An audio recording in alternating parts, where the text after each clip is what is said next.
Everybody wants to be a voice actor. Sub-communities made it cool. Except how can you call yourself a voice actor but have no clue how to breathe, how to scream, how to mimic reads, how to emote, how to inflect, how to act? See, that's the part people claim to recognize and repeat for practice, but it's never in the right direction. I touched on this in the first voice acting video, but I didn't go in deep enough. It had details withheld to keep streamlined. Those details are what you're gonna learn today. I'm a director and I need you to do one thing for me. Just act. Alright, so be real with yourself here. If you aspire to be a voice actor, there's a 95% chance you got into it because of cartoons, anime dubbing, or video games. The sole reason you wanted to shout on ink strokes is the same reason you might be struggling to get ahead. Now, how could that make any sense? If you mimic the acting in anime and video games, then you should be getting roles in anime and video games, right? Pretty wrong, actually. There's a saying I use when directing newer actors, and that is to master the monotone. To accomplish that doesn't mean to speak with zero emotion, but to realistically reserve emotion. This ties into your anime influence because the directing style doesn't portray a whole lot of monotone mastery. Kagome sure didn't stay there very long, and she hasn't said a word to us since she got back. Did you two split up? Just the sacred jewel shards? Don't you care at all about Kagome? She is the nicest and wow. And I don't care if you watch it in Japanese, Portuguese, people don't talk like this. Your Final Fantasy Zeldas have the same problem. Hey, do you feel like going out to the island? Sure, then you, me, and Bruce Lee could organize our Mickey Mouse stamps. So you get too used to this stuff and it makes acting realistically seem foreign, and that's not a good foundation to start with. Know what separates professional anime talkers and you? They learn the right way through drama class, improv, whatever. You're marathoning Naruto from Naruto without a single clue of what acting sounds like. So it's time for a big step. Admit your environment is holding you back. Here's how to fix it. Plan A would be joining theater or paying for thorough acting classes. Not all of us had that time or money, so rather than changing your schedule, Plan B, make an effort to change your environment. Try to socialize with people who haven't surrounded themselves with video games and anime. Guarantee you they talk differently. I understand something on the internet telling you to get out and be social is asking too much, so there's one more avenue you can take. Watch live action movies.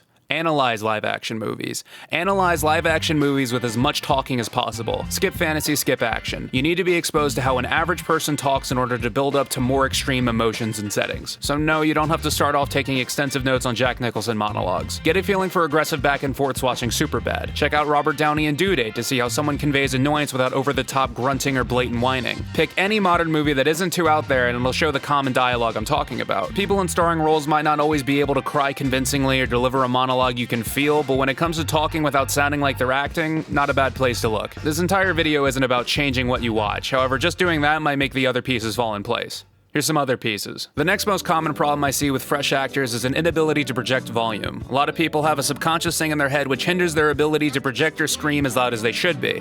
This can subtly show itself as a read that lacks necessary enthusiasm. Hey, baby, you looking to get cut open? Hey, baby, you're gonna get cut open. This will blatantly show itself when someone needs you to scream or shout. Go away! Go away! You'll even see this happen on national TV. And let me tell you something.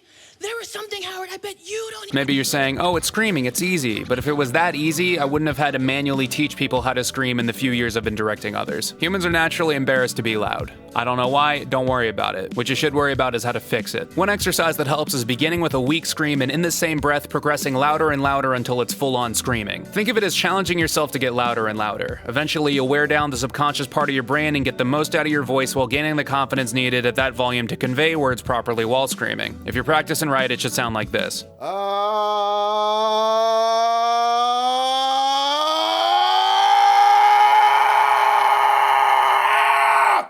And once you're completely comfortable screaming, your reads will go from What are you doing? To What are you doing? Mastering this will have a trickle-down effect to your less extreme reads and make you sound overall more confident with acting. Listen up, boys, I need you to clear out. Listen up, boys, I need you to clear out. A very useful skill to have, especially when being directed, is inflection recognition. This means being able to spot changes in the pitch and pacing of lines and mimic them accordingly. So if you can hear the difference between, hey guys, what's going on? And, hey guys, what's going on? Then you're on the right path. The way we say certain things falls under some order of notes. It's sort of like singing with relative pitch. If your relative pitch isn't amazing, it's important to ask your director, if you have one, what exactly you're doing wrong. As for changing your voice to create new characters, keep in mind that less can be way more. The slightest change in your regular voice could sound like something very different. Yeah, so then I went to Johnny Rockets. Yeah, so then I went to Johnny Rockets. Yeah, so then I went to Johnny Rocket. I still want to reinforce that changing your voice is the lowest priority you should have as an actor. Last point I wanted to touch on, the ability to smoothly read aloud is something that needs to be second nature if your roles involve narration or monologues. Another great exercise you can do is pick a passage of something and read it as loud as humanly possible. This will condition you to stay on your toes when identifying words and also provides additional practice for screaming.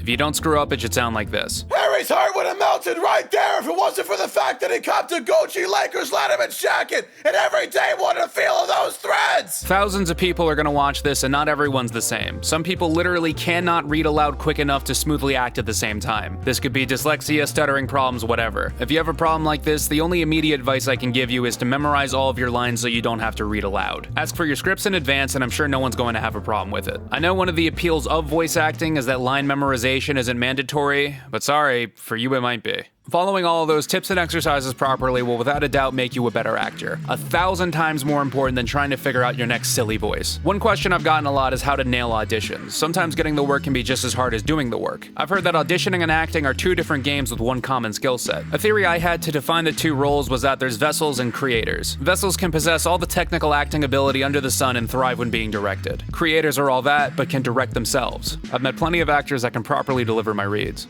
I've met a whole lot less suggested reads that took over my own. You assuming what potential clients want to hear is a separate job that utilizes the tools you developed as an actor. So get out there, get work, get paid, and don't embarrass yourself. Nice shot, Code. Nice shot, Code. Nice shot.